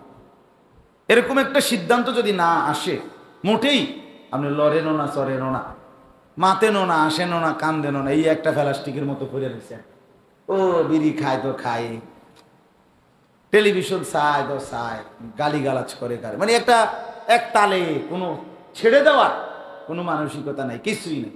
এবার বেড়ি ব্যবহার দাতে এবার রঙে চায়, ফোলা কাজে নামাজ পড়ে না, খালাস তো বাদ দিতাম, সে ভাল লাগে না। মেয়েটা পর্দা করে না, কিও কাকা, আরে কইও না, তো কইছি 2-4 বার কইছি, আর ওইতো না, বুঝছি শেষ। মানে যারে যেমনি হাল ছেড়ে দিছে, তো এই যে মুমেন হাল ছেড়ে দিলেন, তো এই হাল ছেড়ে দিলে আপনি কি কবরে যাইতেন না? আপনার বউ বাচ্চা কবরে যাবে না? তারপরে ইয়া আইয়ুহাল্লাযীনা আমানুত্তাকুল্লাহ, রব্বুল আলামিন বললেন, হে মুমিন, হে ঈমানদার, ইত্তাকুল্লাহ, আল্লাহকে ভয় করো, তাকওয়া অর্জন করো, সমস্ত গুনাহ বর্জন করো, নেক আমলে অভ্যস্ত হও। ওয়ালতানজুর নাফসুম মা কদ্দামাত লিগাদ, আল্লাহ বলেন প্রত্যেকটা মানুষ প্রত্যেকেই হিসাব করো বান্দা, আগামীকাল আখিরাত, আগামীকাল কিয়ামত, আজকের দুনিয়া থেকে তুমি আগামীকালকের জন্য কি পাঠিয়েছো? বলো বান্দা, মাহে রমজান গেল, এই রমজান তুমি আখিরাতের জন্য কি পুঁজি পাঠাইছো? আজকের দিন 5 ওয়াক্ত নামাজের সময় গেল, তুমি আখিরাতের জন্য কি পাঠিয়েছো বান্দা বলো। এরপরে আল্লাহ বলেন, ওয়াত্তাকুল্লাহ, আবার বলছি বান্দা খামখেয়ালি করো না, আমি আল্লাহকেই ভয় করো, তাকওয়াই অর্জন করো। কথাটা 2 বার বলছি, ইয়া আইয়ুহাল্লাযীনা আমানুত্তাকুল্লাহ ওয়ালতানজুর নাফসুম মা কদ্দামাত লিগাদ ওয়াত্তাকুল্লাহ, হিসাব করো বান্দা, যোগ বিয়োগ করো, তোমার হিসাব তুমি মিলাও। হাসিবু ক্বাবলা আন তুহাসাবু, ফেরেশতা তোমার হিসাব করবার আগে আল্লাহর নবী বলেন, উম্মত তোমার হিসাব তুমি করো, তুমি হিসাব করো। ব্যবসায়ীরা হিসাব করছে, সব কাপড়ের ব্যবসায়ীর হিসাব এরই মধ্যে শেষ হয়ে গেছে, পুরা রমজানের আয় ব্যয় কত ছিল, ঠিক কিনা বলেন? ব্যবসায়ী তার মহাজনরে কত দিতে হবে, নিজের লাভ কত হবে, মাল বেচলো কদ্দুর, রইল কদ্দুর, সব হিসাব। বৃহস্পতি শুক্র শনি রবি দেখা যাবে 4 দিনের মধ্যে মিলায় ফেলছে। ওই যে বড় ব্যবসায়ী আছে আমার সাথে ওয়াজ আইছে, এই যে রাসেল ভাই, কোম্পানিগঞ্জ বাজারের বড় ব্যবসায়ী, হিসাব মোটামুটি হয়ে গেছে না? দুনিয়ার হিসাব তো মিলায় ফেলছে, কম বেশ করতেছে। আখেরাতের হিসাব করেন। রমজানে আখেরাতের অর্জন কি? আমার জান্নাতের পথ কদ্দুর আগাইল, আমার জাহান্নাম থেকে বাঁচার পথ কদ্দুর হইল। আল্লাহ বলছেন হিসাব কর। ইন্নাল্লাহা খাবীরুম বিমা তা'মালুন। আল্লাহ বলে নিশ্চয়ই বান্দা মনে রেখো, যা তোমরা করছো আমি রব্বুল আলামিন সব কিছুর পূর্ণ খবর রাখছি। আমি রাত দেখি, দিন দেখি, আমার আড়াল 1 সেকেন্ড নাই। আমি রব্বুল আলামিন 24 ঘন্টা তোমাকে দেখি, 24 ঘন্টা তোমার প্রতিটা নড়াচড়ার খবরও রাখি। রাখি কিনা বলেন? আল্লাহর আড়ালে কখন আমরা? আল্লাহর আড়াল হয় কখন? আল্লাহ আমাদের থেকে অদৃশ্য হয় কখন? কখনো না। আমি আল্লাহকে আড়াল করতে পারবো কখন? 1 সেকেন্ডও না। আল্লাযী ইয়ারাকা হিনা তাকুম। আল্লাহ বলে বন্ধু আপনি যখন দাঁড়িয়ে থাকেন নামাজে, আমি তখন আপনাকে সরাসরি দেখি। ওয়া তাকাল্লুবাকা ফিস সাজিদিন। আপনি যখন আমার ইমানদার বান্দাদের সাথে রুকু সেজদায় উঠানামা করেন, আমি তখনও সরাসরি আপনাকে দেখি। আলাম ইয়ালাম বিআন্নাল্লাহা ইয়ারা। আল্লাহ বলে বান্দা তুমি কি জানো আমি কিন্তু সারাক্ষণ তোমাকে দেখি। কতক্ষণ? সারাক্ষণ। ওমা মাসসানা মিন লুগুব। আমাকে 1 সেকেন্ডের জন্য ক্লান্তি স্পর্শ করে না। লা তাখুযুহু সিনাতুন ওয়ালা নাওম।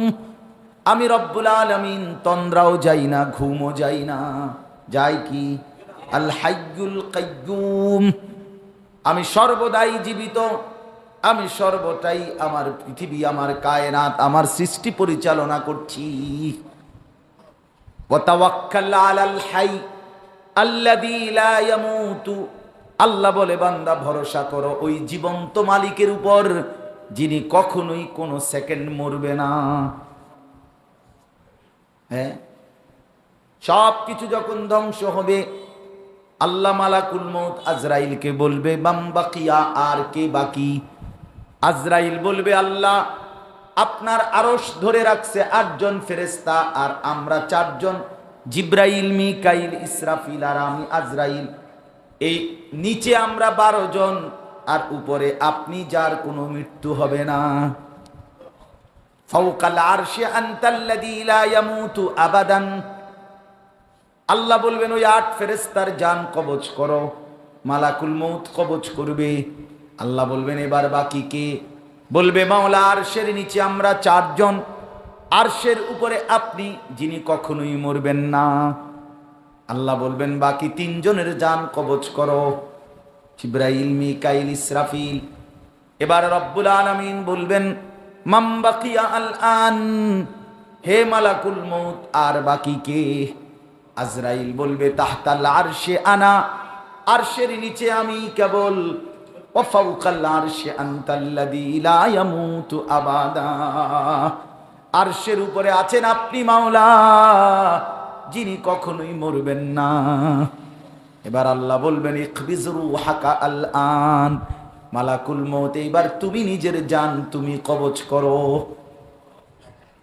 আজরাইল নিজের জান নিজেই কবজ করে ফেলবে। এবার আল্লাহ বলবেন মাম বাকিয়া, আর বাকি কে আছো? ডানে বামে কথা বলো, কে বাকি? কেউ নাই। লিমানিল মুলকুল ইয়াউম। আল্লাহ নিজেই বলবে আজ রাজত্ব কার? লিল্লাহিল ওয়াহিদিল কাহ্হার। আল্লাহ নিজেই উত্তর দিবে প্রবল প্রতাপান্বিত একক আল্লাহর। কার? আইনাল মুলুক। আল্লাহ বলবে বাদশাহ তোমরা কোথায়? আইনাল মুতাকাব্বিরুন। জমিনে যারা অহংকার করতা তোমরা কই? আইনাল জাব্বারুন। ক্ষমতার বড়াই দেখাইতা তোমরা কই? ফেরাউন তুই কই আয়, নমরুদ আয়, সাদ্দাত কারুন তোরা কই আয়। কেউ কিছু জবাব দিবে? আল্লাহ বলেন আমি সব দেখি, সব জানি, সব হিসাব রাখি। বন্ধু, আল্লাহকে আড়াল করা যায় না, আল্লাহকে ফাঁকি দেয়া যাবে না। সুস্থতা অসুস্থতা, সুখ শান্তি নিরাপত্তা খোদার কসম। কারো বাপ বিদেশ এই কারণে না, কারো বাড়িতে বিল্ডিং আছে এই কারণে না, কারো চাকরি চলমান এই কারণে না, বরং আল্লাহ তাআলা নিরাপত্তা দিচ্ছেন বলে নিরাপদ। আল্লাহ তাআলা যদি সুখ সরায় নেয়, 1 সেকেন্ডের নিরাপত্তাও নাই। বাপের চাকরি চলে যেতে 2 মিনিটের ব্যাপার না। কথা বোঝেন না কথাটা? বিদেশের বাপ, তার কামাই রোজগারি বন্ধ হইতে 1 ঘন্টারও কি না, 1 ঘন্টারও ব্যাপার।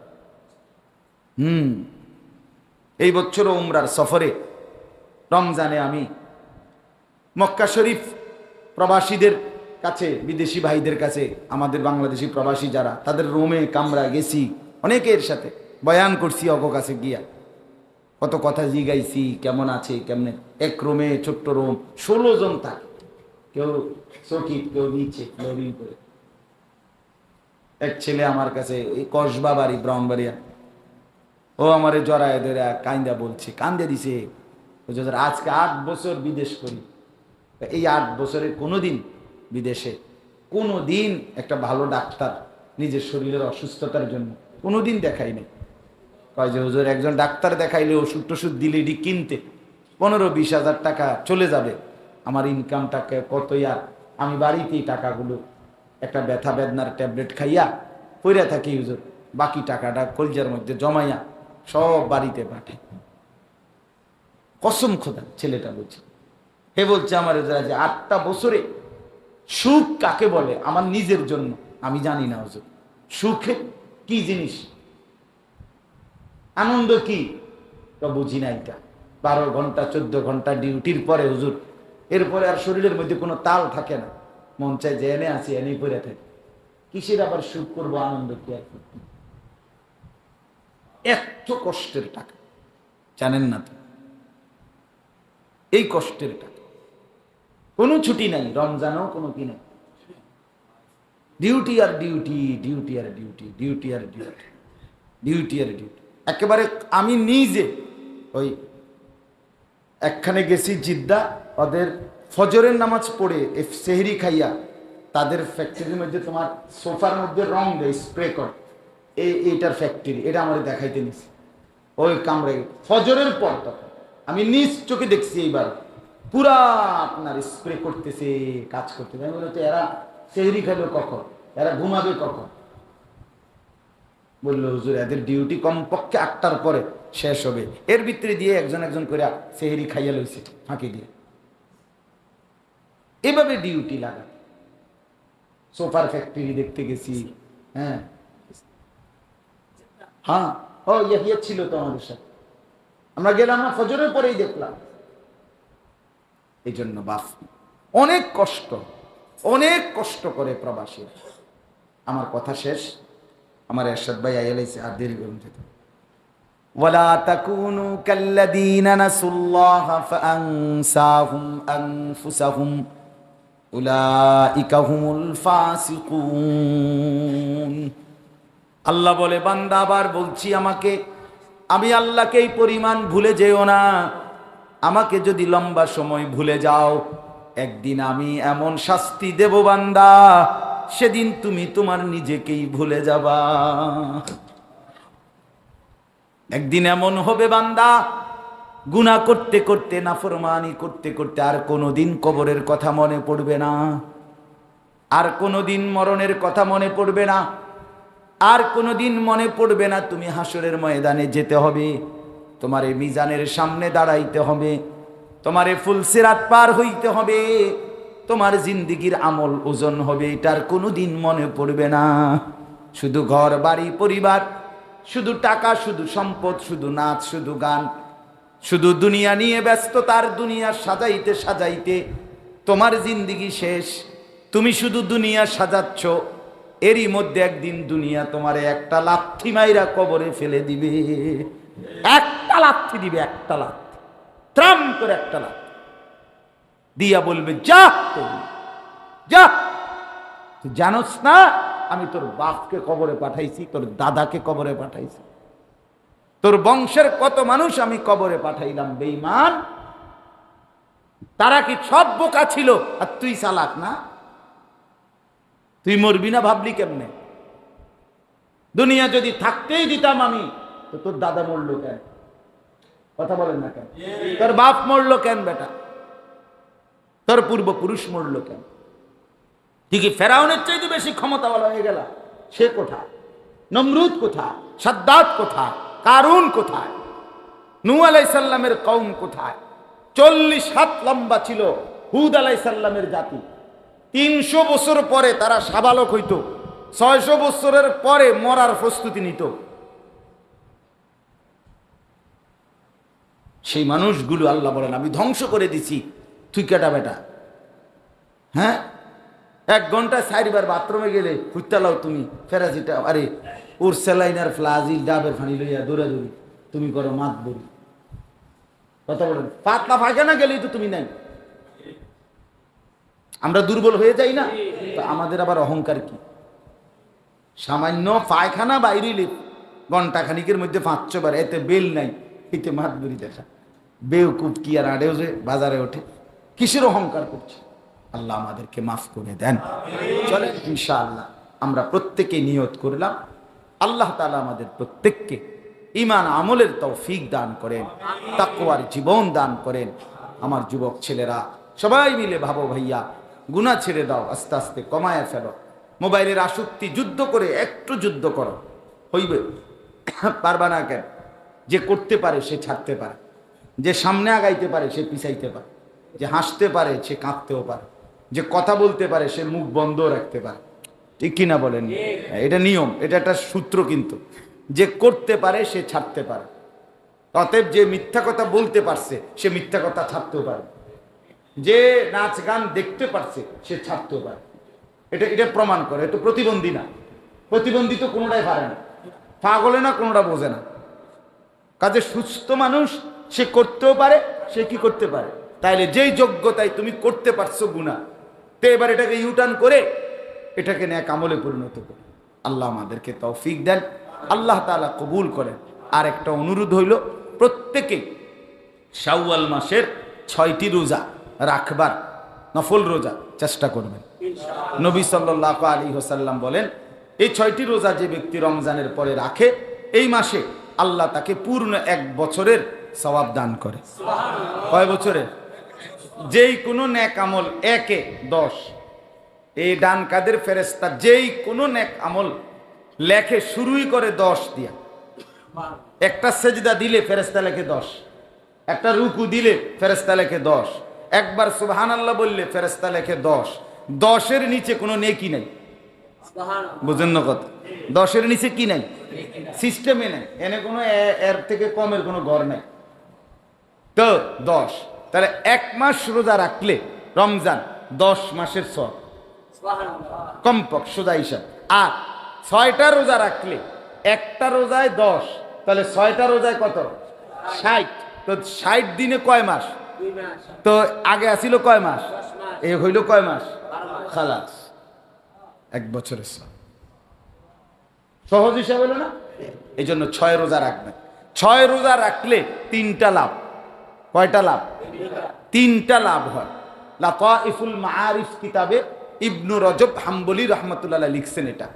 3টা লাভ হয়। 1 নাম্বার, হাদিসের মধ্যে আছে, ফরজ ইবাদতে যদি কারো ত্রুটি বিচ্যুতি হয়, সুন্নত নফল দ্বারা তার ঘাটতি পূরণ হয়। যে আমরা রমজানের 30 দিনের রোজা, ফরজ রোজা যা ঘাটতি ছিল, ত্রুটি বিচ্যুতি ছিল, এই 6টি নফল রোজার দ্বারা সেই ঘাটতি পূরণ হয়ে যাবে। 2 নাম্বার, দ্বিতীয় লাভ হলো, কোনো ব্যক্তি একটি নেক আমল করার পর ওই নেক আমল যদি পুনরায় করার সুযোগ পায়, তৌফিক পায়, এটা প্রমাণ করে পূর্বের নেক আমলটি তার কবুল হয়েছে। বুঝছেন? একবার সুবহানাল্লাহ কোন তো, আবার বলেন, আবার বলেন। এই প্রথমবারের সুবহানাল্লাহ কবুল হইছে দেখা দ্বিতীয়বার বলার সুযোগ পাইছেন। দ্বিতীয়বারটা কবুল হইছে দেখা তৃতীয়বার বলার সুযোগ পাইছে। এটা হাদিসের বক্তব্য, নবীজির কথা। তাইলে যে ব্যক্তি রমজানের পর পর আবার শাওয়াল মাসে আবার 6টা রোজা রাখতে পারে, প্রমাণ হবে, আশা করা যায় তার পেছনের রমজানের রোজা কবুল হয়েছে। কারণ সে এটার বরকতে আবার রোজা রাখার কি পাইছে, এই হলো দ্বিতীয় লাভ। আর 3 নাম্বার লাভ হইল আল্লাহ তাআলা যেটাই মাত্র বললাম, ওয়ালাআল্লাকুম তাশকুরুন। আল্লাহ তাআলা চায় রমজানে বান্দা যেন শুকর আদায় করতে পারে রমজান পেয়ে। তো শুকর আদায়ের মুফাসসিরিনে কেরাম বলে একটা প্রমাণ হলো আল্লাহ যে আমাকে রমজানের রোজা রাখার তৌফিক দিছেন, সুযোগ দিছেন, এই শুকরের জন্য আমি পুনরায় আরো 6টি রোজা রাখলাম শুকর আদায়ের হিসাবে। তখন আল্লাহ এটা বান্দার শুকর আদায় হিসাবে গ্রহণ করবে এই 6 রোজা। আর শুকর আদায় করলে বান্দাকে আল্লাহ ইবাদত আমলের তৌফিক আরো বাড়ায় দিবে। তাহলে 1 নাম্বার হলো ত্রুটি বিচ্যুতি মাফ হবে রমজানের রোজার। 2 নাম্বার হলো রমজানের রোজা কবুল হয়েছে, এটার একটা প্রমাণ মিলবে। 3 নাম্বার আল্লাহ তাআলার শুকর আদায় করার প্রকাশ হবে, প্রমাণ হবে। আল্লাহ আমাদেরকে তৌফিক দেন, কবুল করেন, আমিন। এই ওলামা তোলাবা পরিষদ বাইরা, এটা আলহামদুলিল্লাহ আজকে অনেক দিন যাবত আমাদের মাওলানা মোহাম্মদ তারা আরো দোস্ত আহবাবরা চালু রাখছে। ইসলাহী মজলিস মাঝে মাঝে বিভিন্ন মসজিদে ঘুরে ঘুরে হয়। আপনারা তাদেরকে সহযোগিতা করবেন, আন্তরিকতা দিবেন, মহব্বত করবেন, খোঁজ খবর নিবেন। সুযোগ হলে 100 টাকা দিবেন, 1000 টাকা দিবেন, 20টা টাকা দিবেন, 50টা টাকা দিয়েন, 500 টাকা সহযোগিতা দিয়েন। ভাই তোমরা যে একটা মাহফিল করাও ওটার জন্য আমি দিলাম। দেখবেন 100 টাকা দিয়া মিশে গেলেন, হইতে পারে 500 টাকা দিয়া মিশে গেলেন। যতদিন চলবে এই নেক আমলে আপনার আমল নামা তো একটা পার্সেন্টেজ যাবে, একটা নেকির এক অংশ পৌঁছে যাবে ইনশাআল্লাহ। এই জন্য দয়া করে প্রত্যেকেই খোঁজ খবর নিবেন এবং আরো যেন তারা করতে পারে এটা তাদের জন্য দোয়া করবেন। আল্লাহ আমাদেরকে তৌফিক দেন। এখন এশার নামাজ পড়ে যাবেন তো সবাই? ছেলেরা পড়ে যাবেনি ভাইয়া এশার নামাজ? আর তোমরা হয়তো যদি মনে করো যে অন্য কোথাও গিয়ে জামাত ধরবা, ফাইতা না, আর তো কোনো ফাইতো না, তাহলে অহন যে যাইবে গা সে তো বোঝা যায় যে বাটপার। এটা ছাড়া আর কিছু বোঝা যাবে। এই যে সিটা এ যদি এটা কয় যে না আমি আরেক মসজিদে জামাত ধরবো না, ফাইতান, আমরা জানা মতে এখন কোন আন্দে জামাত নাই।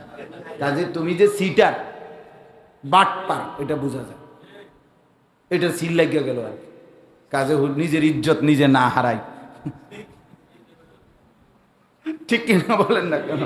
আল্লাহ আমাদেরকে তৌফিক দেন, কবুল করেন, আমিন।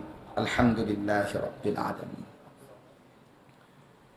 ইয়া রাব্বি লাকাল হামদু কামা ইয়ানবাগি লিজালালি ওয়াজহিক ওয়া আযীমি সুলতানিক ওয়া সাল্লি আলা মুহাম্মাদিন কামা হুয়া আহলুক ওয়া ফাআল বিনা খায়রান কামা আনতা শানুক ইয়া আরহামার রাহিমিন ইয়া আরহামার রাহিমিন ইয়া আরহামার রাহিমিন। ربنا ظلمنا أنفسنا وإن لم تغفر لنا وترحمنا لنكونن من الخاسرين। আয় আল্লাহ আপনি মাফ করে দেন, আয় আল্লাহ আপনি মাফ করে দেন, মাওলাই করিম আপনি মাফ করে দেন, পেছনের গুনাহগুলো মাফ করে দেন, ভুল ভ্রান্তি মাফ করে দেন। আল্লাহ আমরা রমজানকে কদর করতে পারলাম না, আয় আল্লাহ আমরা ঈদকে কদর করতে পারলাম না, আল্লাহ আমরা গুনাহে ভরে ফেলেছি, মাওলা আপনি আমাদেরকে মাফ করে দেন। আল্লাহ আবার রমজান পর্যন্ত হায়াত দান করেন, আল্লাহ নিজের জিন্দিগি শুধরাবার তৌফিক দান করেন, আয় আল্লাহ জীবনটা সাজাবার সুযোগ দান করেন, আখিরাত আর পরকালের আমল করার তৌফিক দান করেন, ঈমান আমলের দৌলত দান করেন, ইজ্জত আফিয়ত দান করেন, তাকওয়া তাহারাত দান করেন। মাওলা আপনি কবুল করে নেন, মঞ্জুর করে নেন। বাবা চাচা মুরব্বীদেরকে নেক আমলের তৌফিক দেন, জওয়ান যুবক ছেলেগুলোকে নামাজি বানিয়ে দেন, মা বোনদেরকে পর্দা পুশিদা দান করেন, অসুস্থ বিমারি যারা শিফা করে দেন, কামাই রুজিতে হালাল বরকত দান করেন, প্রবাসী ভাইদেরকে সহি সালামতে নিরাপদে রাখেন, পর্দার আড়ালের মা বোনদেরকে পর্দা পুশিদা দান করেন, এলাকার সমস্ত কবরবাসীদেরকে মাফ করে দেন। আয় আল্লাহ এলাকার সমস্ত কবরবাসীদেরকে মাফ করে দেন। আয় আল্লাহ জনাব হোসেন দারোগা সাহেব, তার জন্য দোয়া চাওয়া হয়েছে। আল্লাহ আল্লাহ তাকে পুরি মাফ করে দেন, পুরি মাফ করে দেন, জান্নাতুল ফিরদাউসের মালিক বানিয়ে দেন। আরো যতজন কবরবাসী আল্লাহ প্রত্যেককে মাফ করে দেন, প্রত্যেককে মাফ করে দেন। আল্লাহ আমাকেই মাফ করে দেন, আমাকেই মাফ করে দেন। জীবনটা সুন্দর করার তৌফিক দেন। সেজদাওয়ালা কপাল বানিয়ে দেন, কাঁদনেওয়ালা চোখ বানিয়ে দেন, জিকিরওয়ালা জবান বানিয়ে দেন, মোহাব্বতওয়ালা দিল বানায়া দেন। আল্লাহ আপনি দয়া করেন, মাওলা আপনি মেহেরবানি করেন। আল্লাহ জীবনটা যেন নষ্ট না হয়, আল্লাহ সময়টা যেন বরবাদ না হয়। আল্লাহ স্ত্রী সন্তানকে দিন দান করেন, ছেলে মেয়েদেরকে নেক জিন্দিগি দান করেন। বদ্দিন সন্তান দিয়েন না মাওলা, বেপর্দা বিবি দিয়েন না মাওলা, বেপর্দা কন্যা দিয়েন না মাওলা। আল্লাহ ছেলে মেয়ের কারণে বেইজ্জতি করিয়েন না, স্ত্রী সন্তানের কারণে লজ্জা দিয়েন না মাওলা। আয় আল্লাহ আপনি দয়া করেন, আমার বাবা চাচা সবাইকে ফিরে আসবার তৌফিক দান করেন। আল্লাহ আমাদের সমস্ত কবরবাসীদেরকে মাফ করে দেন, ফিলিস্তিনের মজলুম মুসলমানদেরকে রেহাই দিয়ে দেন। আল্লাহ মায়ের মুখে হাসি ফুটায় দেন, ছোট্ট মাসুম বাচ্চার মুখে হাসি ফুটায় দেন। ইসরায়েলের বেঈমানদেরকে ধ্বংস করে দেন, ইহুদি এই বেঈমানদেরকে ধ্বংস করে দেন। আল্লাহ মুসলমানের মুখে হাসি ফুটায় দেন। ইয়া রব্বা মুহাম্মদ انصر أمة محمد، يا رب محمد انصر أمة محمد. اللهم انصر المسلمين في فلسطين، اللهم انصر المجاهدين في فلسطين، اللهم افتح مسجد الأقصى، اللهم انصر مسجد الأقصى. আল্লাহ আপনি দয়া করেন, আল্লাহ আপনি মেহেরবানি করেন। রব্বির হামহুমা কামা রব্বায়ানি সগীরা, সুবহানা রাব্বিকা রব্বিল ইজ্জাতি আম্মা ইয়াসিফুন। আয় আল্লাহ বাইরা ইউনিয়ন ওলামা তোলাবা পরিষদকে আপনি কবুল করে নেন।